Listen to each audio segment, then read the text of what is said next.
Good morning mga ka-idol.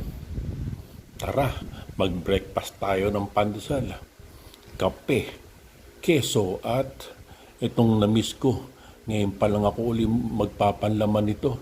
Itong liver spread. Yes, oo. Na-miss kong ipanlaman nito. Minsan naman talaga masarap balik-balikan yung mga bagay na nagpapasaya sa'yo. Kaya naman, nung nakita ko itong liver spread sa grocery, agad akong kumuha ng dalawa. At ngayon, eto, binuksan ko yung isa para ipanlaman sa pandesal. Yes, masarap. Samahan mo pa ng keso at sundan mo ng kape. Ayos. Magandang umaga mga ka-idol. Thanks for watching.